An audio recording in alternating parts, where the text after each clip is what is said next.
بسم الله الرحمن الرحیم. السلام علیکم. پاکستان ورلड لایف کې موجود یو څو نایاب قسم ځناور چې دا زیاتر د پاکستان په سیمه کې اوسېږي او د ورلड لایف انټرنیشنل مطابق د دې ډېر کم تعداد پاتې شوی او زیات تعداد یې په پاکستان کې دی. نو د هغې حوالې څخه نن خبره کوو. سنو لیپرډ. دا قسمه لیپرډ صرف په پاکستان، چلاس، گلگت بلتستان، چترال او په هغه غرونو کې اوسېږي چې هغې ته د انسان ورتلل مشکل دي.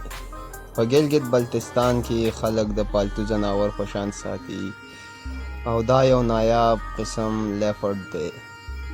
په دنیا کې د دې ډېر کم تعداد پاتې شوی او زیاتر تعداد یې د پاکستان شمالي علاقه کې دی. دا د گلگت بلتستان، چترال او د چین سره تړلې غرونو کې پاتې کیږي. مارغور ته پاکستانی قومي ځناور هم ویلی شي او د ISI په لوګو کې د مارغور واضحه نشانات تاسو ویلی. دا د پاکستان په شمالي غرونو چترال، چلاس، گلگت بلتستان، آزاد کشمیر او په هغه غرونو کې اوسېږي چې هغې ته د انسان ورتګ ډېر زیات مشکل دی.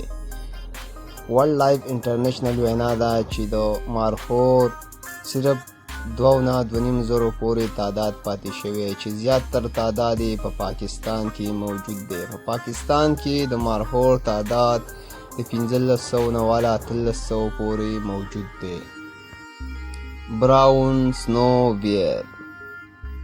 د پاکستان او د چاینا د بارډر سره نږدې یو نیشنل پارک چې په هغې کې د دې تعداد صرف 76 دی.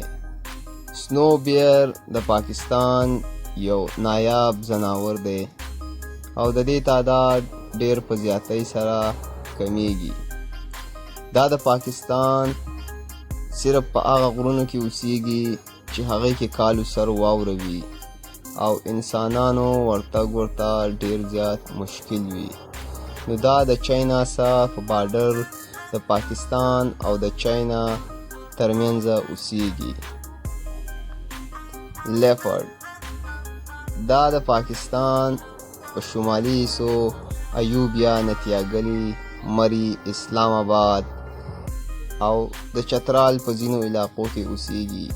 د دې لیپرډ او د چیتا د یو بل نه مختلف دي. چیتا عموما نری وي او لیپرډ لکه یې لږه اوږده وي او جګوار هم د دې قسمونو یو نسل دی. خو لیپرډ عموما ونې ته ختی شي او چیتا او جګوار ونې ته نشي ختی. نو دا د چیتا او د لیپرډ په منځ کې فرق دی. یو مخصوص وینا ده چې د پاکستان کې د دې تعداد ډېر زیات کم پاتې شوی او دا یو نایاب ځناور دی